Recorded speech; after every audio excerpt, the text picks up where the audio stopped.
Hallelujah. थक नहीं गए? ठीक रखिए। यीशु में आप सबको सलाम।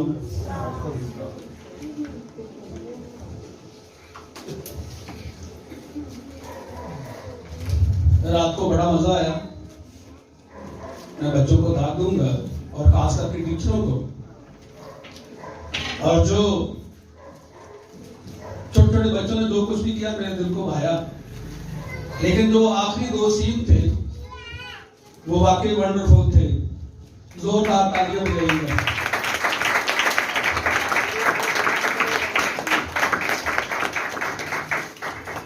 हमारे बच्चे किसी से कम नहीं है। बड़ी जगहों पर हम जाते हैं, क्रिसमस के प्रोग्राम को देखते हैं, लेकिन हमारा चर्च सो ब्यूटीफुल। खास करके टीचरों के लिए जोरदार तालियां बजाइए।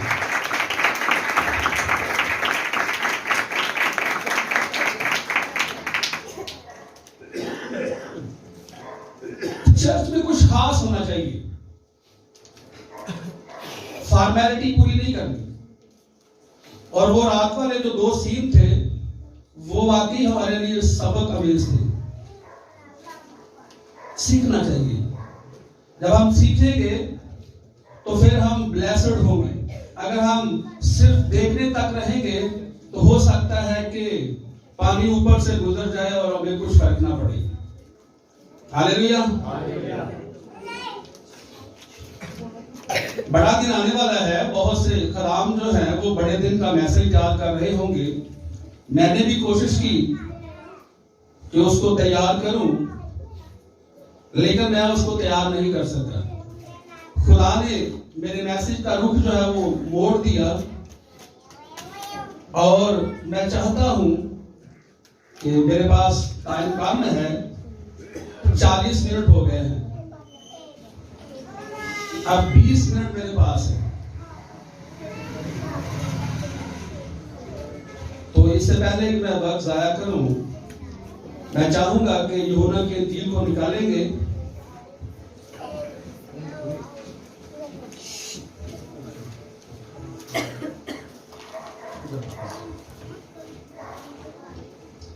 यूहन्ना की इंजील 13 बाब।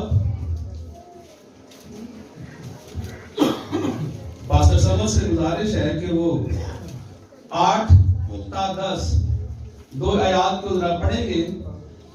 हालेलुया। खुदावंद के जिंदगी बख्श कलाम में से, अहद जदीद में से यूहन्ना रसूल की मार्फत लिखा गया इंजीली बयान, उसका 13वां बाब, उसकी 8वीं आयत से लेकर 10वीं आयत तक 3 आयत कलाम खुदा में से अपनी हिदायत और रहनुमाई के लिए तलावत करेंगे। The book of John, chapter number 13, verse number 8 to 10. उसमें यूं मरगूम है, पतरस ने उससे कहा कि तू मेरे पांव अब तक कभी धोने ना पाएगा। यीशु ने उसे जवाब दिया कि अगर मैं तुझे ना धोऊं तो तू मेरे साथ शरीक नहीं। शमौन पतरस ने उससे कहा, ऐ खुदावंद, सिर्फ मेरे पांव ही नहीं बल्कि हाथ और सर भी धो दे। यीशु ने उससे कहा, जो नहा चुका है उसको पांव के सिवा और कुछ धोने की हाजत नहीं, बल्कि सरासर पाक है। और तुम पाक हो, लेकिन सब के सब नहीं। कलामे खुदा का बड़ा और सुना जाना हम सबों के लिए बाइस से बरकत हो।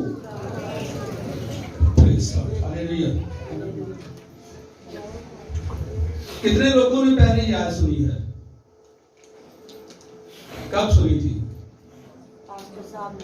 पास्टर आशिक साहब ने बड़ी नफासत के साथ इस बात की तशरीह की थी।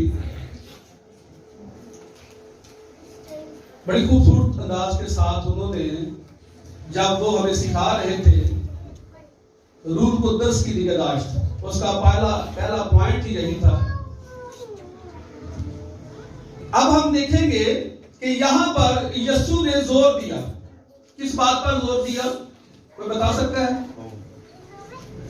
अभी आपने सुना है, जरा गौर कीजिए, करा करें जरा। मैं तुझे ना दूं तो तू मुझे बिछड़ेगी। यीशु ने यहां पर पांव के ताल्लुक से जोर दिया, पांव के ताल्लुक से, क्योंकि पतरस जो है वो अपने पांव दलवाना नहीं चाहता। यीशु कहता है कि तू पांव दलवा, वो कहता है कि अब कभी तक, जब तक मैं जिंदा हूं तू मेरे पांव नहीं धो सकेगा। फिर यीशु कहता है कि अगर तू पांव नहीं दलवाएगा तो तू मेरे साथ नहीं बल्कि मेरा दुश्मन होगा। जब हम मसीह यीशु के खिलाफ चलते हैं तो फिर हम यीशु के साथ दुश्मनी और दुनिया के साथ दोस्ती बना लेते हैं। आइए जरा ये पांव जो है, इसके ताल्लुक से जरा पुराने अहदनामा में देखें कि ये पांव जिसका जोर मसीह यीशु ने पतरस को दिया और साथ जितने भी शागिर्द थे उनको भी जोर दिया।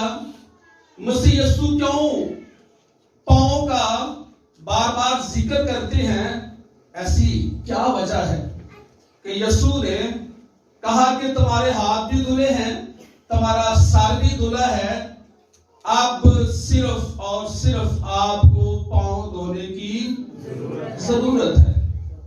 क्या हमें भी पांव धोने की जरूरत है? जरूरत है। क्यों जरूरत है? यीशु ने दोबारा के पांव धो दिए। अब यीशु को हमारे दरमियान नहीं आएगा कि वो हमारे पांव धोए, तो फिर हमें क्यों पांव धोने की जरूरत है? इसका जवाब हम पैदाइश की किताब में ढूंढते हैं। चले मेरे साथ पैदाइश की किताब में चलते हैं। जिनके पास बाइबल है वो अपनी बाइबल को निकाले। पैदाइश 3 बाब उसकी 18 आयत को जरा गौर से सुनिएगा, क्योंकि मैं सवाल कर सकता हूं। गौर से सुनिएगा जी। पास तो समझ, जरा जल्दी कीजिएगा। हालेलुया। पैदाइश की किताब उसका 3रा बाब और उसकी 18वीं आयत उसमें लिखा है, और वो तेरे लिए कांटे और ऊंट कटारे उगाएगी और तू खेत की सब्जी खाएगा। आमीन। पैदाइश की किताब 3 बाब उसकी 8 आयत में लिखा गया कि जमीन, खेत जो है अब तेरे लिए कांटे उगाएगा, ऊंट कटारे उगाएगा और तू खेत की सब्जी खाएगा। अब हम ना तो ऊंट कटारों पर बात करेंगे और ना सब्जी की तरफ हम आएंगे, हम सिर्फ कांटों को देखेंगे। कांटे जो है ये क्या काम करते हैं हमारी जिंदगियों में? और खुदा ने जमीन पर कांटे क्यों उगाए? खुदा ने जमीन पर कांटे इसलिए उगाए कि वो जमीन पर चले और कांटे जो है उसके पांव में चुभे और उसको तकलीफ हो। जब उसको तकलीफ हो तो इंसान जो है उसको अपना गुनाह जो है, वो हुक्म अदूली जो है वो याद रहे कि मैंने खुदावंद के हुक्म को तोड़ा, और इसीलिए ये कांटे जो खुदा ने जमीन पर उगाए हैं मेरे पांव में चुभते हैं। ये सिर्फ और सिर्फ इसी वजह से उगाए गए ताकि इंसान जब भी उसको कांटा चुभे तो वो खुदा के आयन को, उसके अहकामात को, उसकी बातों को जो वो उसके साथ करता है याद रखे। जब तक आपको कांटा नहीं चुभता आप कभी भी खुदा का इकरार नहीं करते। जब इंसान बीमार हो जाता है, बीमारी की हालत में हो जाता है, जब वो तंदुरुस्त होता है, उसको कोई कांटा नहीं है तो वो खुदा को याद ही नहीं करता। लेकिन जैसे ही वो बीमार होता है ऊंट कटारों की वजह से, याद रखिएगा, तो फिर वो कहता है कि पादरियों को बुलाओ, वो दुआ करें, फिर वो खुद भी दुआ करता है क्योंकि उसके पांव में कांटा चुभ चुका है और उसके पेट में ऊंट कटारे जा चुके हैं। देखें, गुनाह जो है, बदी जो है, कभी भी घर में बैठकर या एक कमरे में बैठकर नहीं होती, थोड़ी बहुत होती है, लेकिन संगीन जिसको हम बड़ा गुनाह कहते हैं वो अपने पांव पर चलकर होती है। अगर आपने किसी को कत्ल करना है तो आप अपने पांव पर चलकर जाएंगे और अपने हाथों का इस्तेमाल करेंगे। अगर आपने बदी करनी है, ज़ना करना है, तो फिर भी आप अपने पांव का इस्तेमाल करेंगे। ऐसा ही कायन के साथ हुआ। कायन के साथ क्यों हुआ कि जब आदम और हवा को अदन से बाहर निकाला गया तो उनको कपड़े तो पहना दिए गए, चाहे वो जैसे भी थे, लेकिन वो पांव से नंगे थे। खुदा ने उनको कपड़ों का तो बंदोबस्त कर दिया, लेकिन जूतियों का बंदोबस्त ना किया। क्यों ना किया, कोई बता सकता है? ताकि जो जमीन पर कांटे हैं, जब इनको चुभेंगे तो इनको एहसास होगा कि हमने गलती क्या की है। यही आगे जाकर हवा और आदम की जो नस्ल है उसके साथ भी वो ऐसा ही कुछ होने वाला है। कायन और हाबल दो बेटे हैं। ये खाली सिर्फ दो ही बेटे नहीं थे, याद रखिएगा, 56 बच्चे थे। 56 बच्चे आदम और हवा से जो पैदा हुए थे वो 56 थे और 23 उनमें सिर्फ बेटे थे, बकाया सारी बेटियां थी। और बाइबल इस बात की तस्दीक नहीं करती कि ये कायन और हाबल जो थे वो सेंटर वाले थे या बड़े थे, लेकिन मुझे लगता है कि ये सेंटर वाले थे, क्योंकि इसके पीछे भी, मैंने इसलिए बोला है, इसके पीछे भी एक राज है। अब वही कांटे जो है वो हाबल, कायन जो है उसके पांव में चुभने वाले हैं और खुदा उसको वार्न करता है, खुदा उसको खबरदार करता है।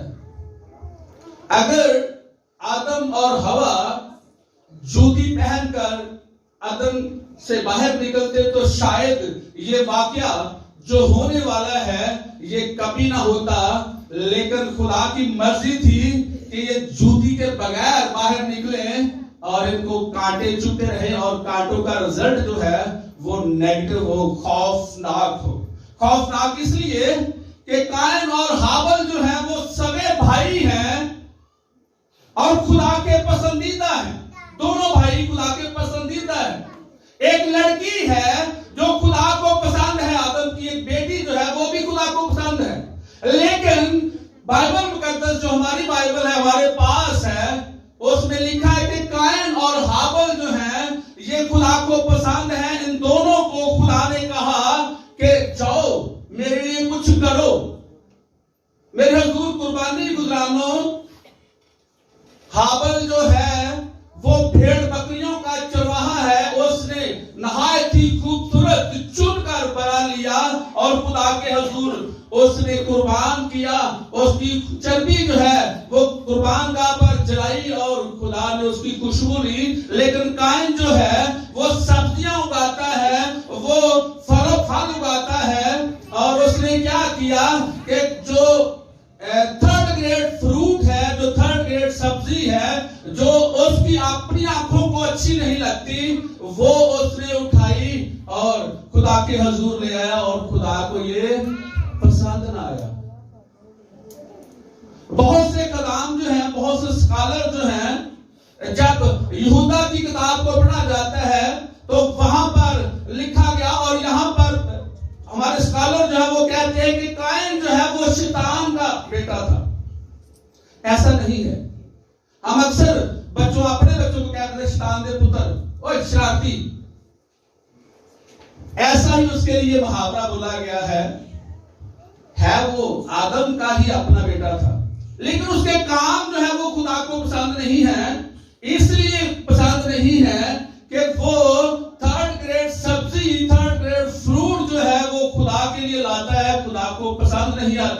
और जैसे ही खुदा हाबिल को ब्लेस करता है, कायन को गुस्सा आ जाता है और खुदा जो है उसके गुस्से को देखता है और खुदा कायन से क्या कहता है कि देख,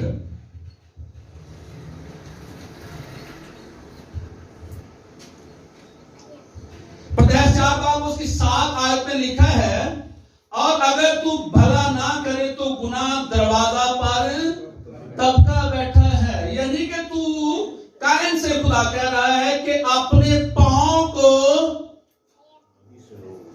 बदी को, बोलो, बदी से रोको। ये वार्निंग थी कायन के लिए कि अपने पांव को बदी से रोक, लेकिन उसने इग्नोर किया। खुदा ने कहा, उसने यहां से सुना और यहां से निकाल दिया। ऐसे ही आज हम करते हैं, हम सुनते हैं लेकिन हम दोनों कानों से नहीं सुनते। अगर हम दोनों कानों से सुने तो फिर हर चीज है वो पेट में आ जाएगी, आपके दिल में आ जाएगी। लेकिन जब आप सुनेंगे, इधर से निकाल देंगे तो कुछ हासिल नहीं होगा, वो हवा का झोंका बन जाएगा और निकल जाएगा। अब कायन जो है उसको खबरदार कर दिया गया कि अपने पांव जो है उसको बदी से बाज रख, लेकिन उसने इस बात को ना माना। और हुआ क्या कि उसने अपने भाई हाबिल को कत्ल कर दिया। मैं समझता हूं कि अगर आदम और हवा जो है जूती पहनकर अदन से बाहर निकलते तो कभी भी ऐसा ना होता, लेकिन उसके पांव में जो है वो जहरीले कांटे जो है वो चुभ रहे हैं और वो जमीन की सब्जी खाता है और खिलाता भी है। और सब्जी जितनी भी है ये सब कांटों से भरी हुई है। जितना भी फ्रूट है जो आप बड़े मजे से खाते हैं, जब पक जाता है तो उसके ऊपर से कांटे उतर जाते हैं। वरना जब वो फल और सब्जी शुरू में होते हैं तो उन पर छोटे छोटे कांटे होते हैं, हजारों कांटे होते हैं, जिसको हम बड़े चस्के से खाते हैं, बड़े मजे से खाते हैं। कोई भी दुनिया में ऐसी चीज नहीं है जब वो पैदा हो और उस पर कांटे ना हो। ये सारा प्लान जो कांटों का था, ऊंट कटारों का था, ये खुदा के मंसूबे में नहीं था। लेकिन जब गुनाह हुआ, बगी हुई, हुक्मतुल्ली हुई, तो खुदा को ये सारी चीजें क्रिएट करना पड़ी। उसने उसको बनाया ताकि इंसान जो है वो इस मुझे याद रखे, मुझे भूले ना। चलता रहा, वक्त गुजरता रहा, और फिर जब इंसान ज्यादा हो गए तो उन्होंने एक और काम कर लिया अपनी मर्जी से। खुदा ने कांटे बनाए कि उनके पांव में चुभे, लेकिन उन्होंने कांटों से बचने के लिए जूती बना ली। खुदा ने नहीं कहा था कि जूती बनाना। खुदा चाहता था कि ये नंगे पांव रहे, इनके अंदर कांटे चुभते रहे और ये मुझे याद रखे। लेकिन जैसे ही उन्होंने जूती बना ली, जूती को पहन लिया और कोई कांटा ना जब लगा तो फिर वो खुदा को आहिस्ता आहिस्ता भूलना शुरू हो गए और बुत परस्ती की तरफ आना शुरू हो गए।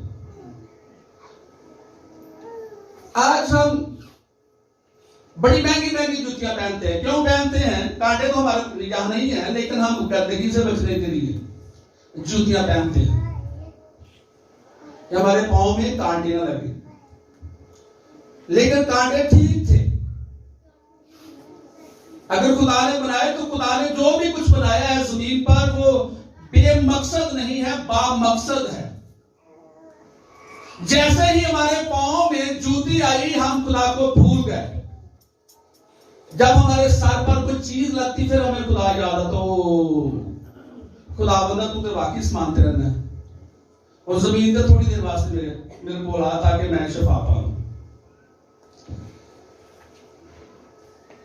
ये खुदा के प्लान में शामिल नहीं था कि इंसान जो है वो जूती बनाए। इंसान ने खुद अपनी मर्जी से जूती को बनाया और अपने पांव में पहना। आपको याद है जब मूसा जो है उस पहाड़ पर जाता है जहां झाड़ी जलती है और खुदा का जलाल वहां पर जाहिर होता है और वो जूती समेत पहाड़ पर चढ़ने की कोशिश करता है, चला जाता है और फिर जब वो बिल्कुल उस झाड़ी के नजदीक जाता है तो फिर एक आवाज आती है। क्या आवाज आती है? क्रिस्टिया बताएगी। भाई साहब आपको मोश है, कितनी बार आप कलाम सुनते हैं आपको याद नहीं? खुदा ने क्या कहा मूसा से? अपनी जूती उतार दे, क्योंकि ये जगह जहां तू खड़ा है ये क्यों खुदा ने कहा कि अपनी जूती पीछे कर? खुदा की हजूरी वहां पर। Yes, hallelujah. वजह यह थी कि ये जूती जो है इंसान ने खुद बनाई है। अगर खुदा ने बनाई होती, अदल से ही बन जाती, तो खुदा कभी भी मूसा से ये ना कहता कि तू जूती को पीछे उतार। अगर खुदा जूती देता तो किसी और तरह की बना कर देता, लेकिन इंसान ने अपनी मर्जी से जूती को बनाया। अब एक मिसाल दूंगा आपको। जब सौल बादशाह को मसा करना था, मैं आपको इंसानों की और खुदा की बनाई हुई चीजों की अहमियत बताना चाहता हूं, ठीक है? जब सौल बादशाह को मसा करना था तो क्या हुआ कि मट्टी के बर्तन में, एक कुप्पी में, मट्टी की जो कुप्पी थी उसमें तेल भरकर लाए। सैमुएल तेल भरकर लाया और उसने सौल बादशाह को, अभी वो बादशाह नहीं था, बादशाह बनने वाला था, कि उसके सर पर उंडेला और उसको बादशाह मुकर्रर कर दिया। मट्टी के बर्तन का इस्तेमाल किया गया। अब जब दाऊद को बादशाह बनाने के लिए सैमुएल आता है तो सैमुएल क्या करता है कि एक सींग लेता है। सींग किस बात की निशानी है? कुदरत की निशानी है, क्योंकि ये जानवरों के सर पर होती है और सींगों को खुदा बनाता है, इंसान नहीं बनाता। उसको बड़ा बना दे, उसको छोटा बना दे। सैमुएल ने सींग लिया जो कि कुदरत का इख्तियार था, उसने उसमें तेल डाला और क्या किया कि दाऊद के सर पर। इसका मतलब यह है कि खुदा जो है इंसान की बनाई हुई चीजों से ज्यादा मोहब्बत नहीं करता, और आज को तो बिल्कुल ही नहीं कर रहा। अब देखिए ये मोबाइल है, क्या खुदा इसको पसंद कर रहा होगा? हमारे घरों में टीवी है, क्या खुदा पसंद कर रहा होगा?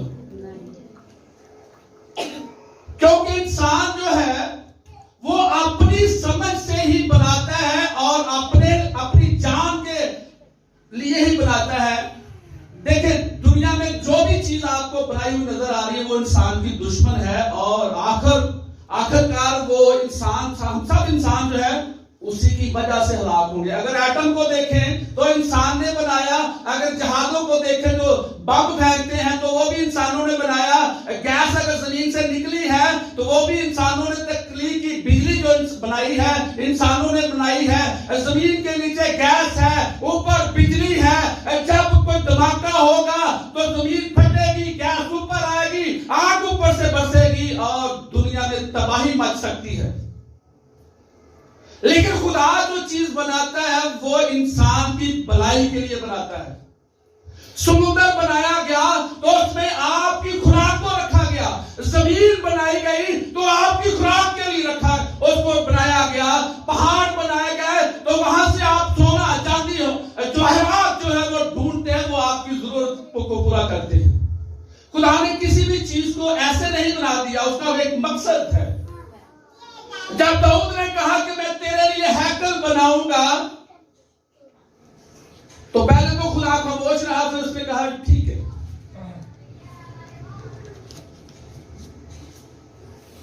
ये भी खुदा को पसंद नहीं था, याद रखिएगा। लेकिन चौंके दाऊद से खुदा प्यार करता था, उसको इनकार ना कर सका। उसने कहा ठीक है बना। और वक्त आने पर दाऊद कहता है कि मैंने तेरी हैकल को बनाने की कोशिश की लेकिन मेरा बेटा इसमें सबकत ले गया। तो खुदा दाऊद से कहता है कि मैंने तुझे बोला था। और याद रखें, अगर वही हैकल खुदा खुद तामीर करता तो कभी भी कौमें उसको ना गिरा पाती। आप नहीं जानते कि हैकल को कितनी बार उसको जलाया गया, गिराया गया, तामीर किया गया है। अगर खुदा बनाता उस हैकल को तो किसी इंसान की जरूरत नहीं थी कि वहां पर भी मारता, लेकिन जो भी लंडी कुची आई उसने उसको ढा दिया, आग से जला दिया और वो खाक हो गई। क्यों खाक हो गई? क्योंकि ये इंसान की अपनी मर्जी से बनी थी, ना कि खुदा की मर्जी से। इसमें खुदा की मर्जी नहीं थी। दाऊद अपनी डिजायर पेश करता है कि मैं तेरे लिए घर बनाऊंगा, तो खुदा कहता है कि ठीक है बना। फिर दाऊद को रोक दिया जाता है कि नहीं, तेरे हाथ जंगों के वसीला से बड़े खून से रंगे गए हैं, सो मैं तुम्हें इजाजत नहीं दूंगा कि तू मेरी हैकल को बना। तेरा बेटा होगा और वही मेरी हैकल को तामीर करेगा।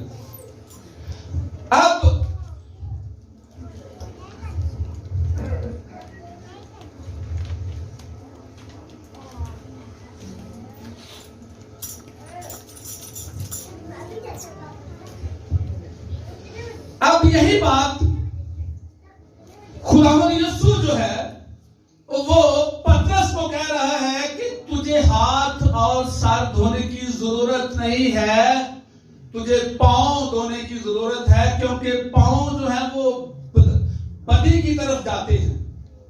और तू क्या कर कि अपने पांव धुलवा ले।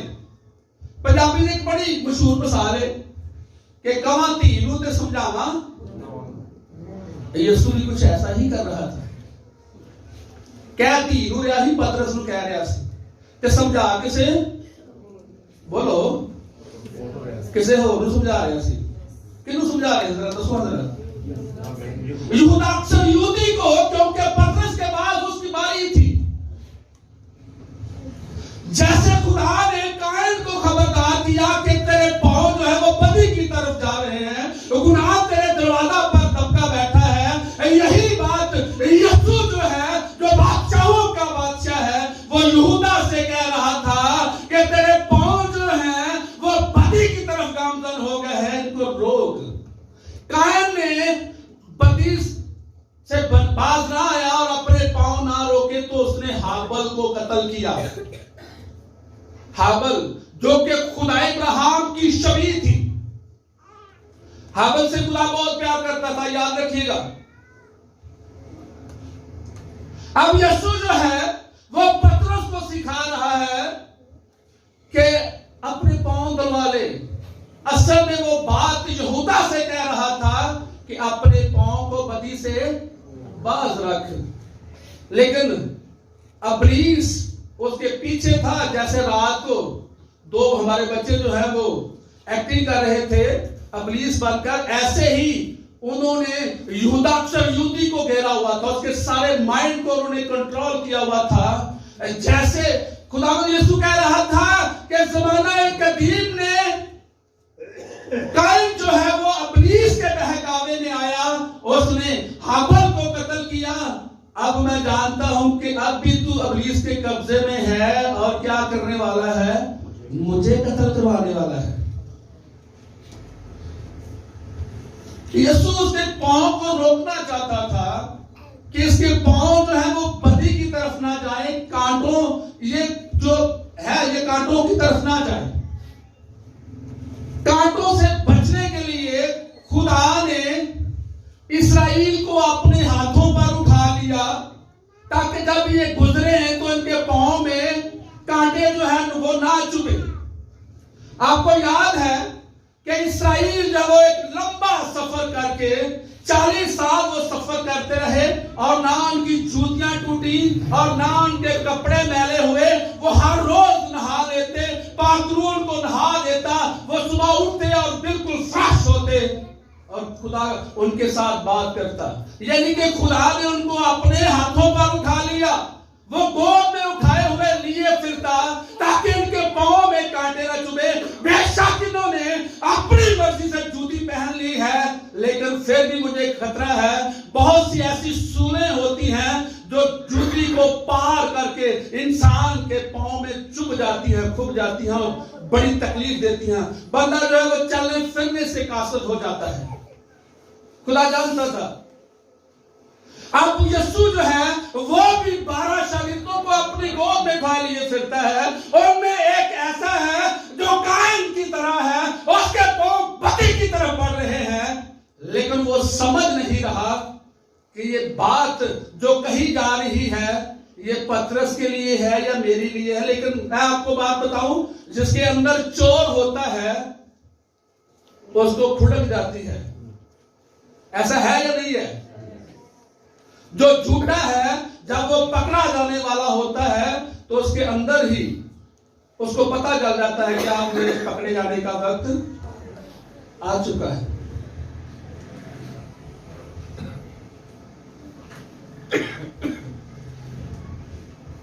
ऐसा ही कुछ आज के जमाना में हो रहा है। हमारे पांव जो है वो जूतियों से, महंगी महंगी जूतियों से हम जूतियां खरीदते हैं और उनकी हिफाजत भी बड़ी करते हैं। इसके बावजूद, महंगी जूतियां होने के बावजूद, बड़ी बड़ी पहाड़ी टिकरों की जो सूलें हैं वो जूती को फाड़ कर पांव में गुजर जाती हैं। लेकिन हमें समझ नहीं आ रही कि हमने करना क्या है। कितनी बड़ी ये कॉलोनी है। 82 में जब मैं यहां आया था तो ये कॉलोनी जो है 6000 की बात थी, 6000 की। 82 की बात कर रहा हूं, 82 6000 की बातें थी। अब 2003 है, अंदाजा लाए कितनी बड़ी होगी। अगर लोगों को गिना जाए तो जहां पर बैठे हैं, जितने लोग भी बैठे हैं, ये आटे में लून के बराबर भी नहीं है। इसका मतलब यह है कि अभी तक लोग जो हैं जिन्होंने जूतियां पहन ली हैं, जिनके पांव में अभी तक कांटे नहीं चुभे, वो अभी भी खुदा से क्या उनको जूतियां उतार देनी चाहिए? पुरुष रसूल तो कहता है कि रासबाजी के जूते पहन, बड़े वाले, वो यहां तक होते हैं, ना ठुआ ना सांप। जब वो जंगल में गुजरते हैं फौजी, तो वो सांपों को, बिच्छू को लताड़ते जाते हैं, क्योंकि रात के वक्त उनको चलना पड़ता है। लेकिन ये रासबाजी के जो बूट है ये कुछ और है। इसका मतलब ये नहीं है कि आप लंडे में जाएं और गोरों के जो है वो इतने बड़े बड़े जो है बूट खरीद कर ले आए कि जी मैं चलूंगा तो कुछ नहीं होगा। ये नहीं कि जब आप इस कलाम को पानी में घोल कर पी जाएंगे, रूहानी पानी, क्योंकि यीशु ने कहा जिंदगी का पानी उस पानी में घोल कर पी जाएंगे, तो इसके वसीला से आपके सर पर हेलमेट भी आ जाएगा, सीनाबंद भी आ जाएगा, शील्ड भी आ जाएगी, बेल्ट भी आ जाएगी, जूती भी आ जाएगी। इसमें सारे फार्मूले हैं। और जैसे पैरासिटामोल है, एक ही गोली खाने से सर दर्द भी खत्म हो जाता है, बुखार भी, और तरह तरह की बीमारियां जो दूर हो जाती हैं, इसी तरह ये भी एक कड़वी गोली है। जब आप इसको खाएंगे तो पता नहीं कितनी बीमारियां, कितने दुख, कितनी तकलीफें, कितने कांटे, कितने ऊंट कटारे आपकी जिंदगी से ये निकाल देगा। आपका ईमान है, निकाल देगा।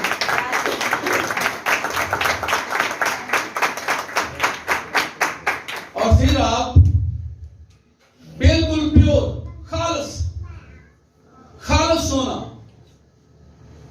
अफेर का खालस सोना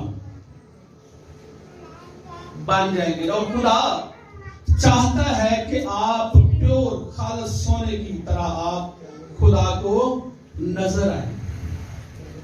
हम जो काम कर रहे हैं, हमारे कामों में बहुत सी आमेजिश है। जिस तरह दूध में नहर वाला पानी डालता है ताकि दूध और गाढ़ा रहे, मजीद पतला ना हो, हम भी कुछ ऐसा ही कर रहे हैं। जगह जगह पर हम जाते हैं, वहां पर मैसेज होता है, कलाम सुनते हैं, लेकिन लोग जो खदाम है वो अपनी मर्जी से उसकी तफसीर करते हैं, अपनी मर्जी से। मैंने मैसेज सुना है तरह तरह के चर्चेस में, यीशु आया, यीशु पैदा हुआ, मुकद्दसा मरियम की गोद में रहा, फरिश्तों ने वेलकम किया, जैसे रात को हम देख रहे थे। ये सारा कुछ हमारी बाइबल में लिखा है, लेकिन और बहुत कुछ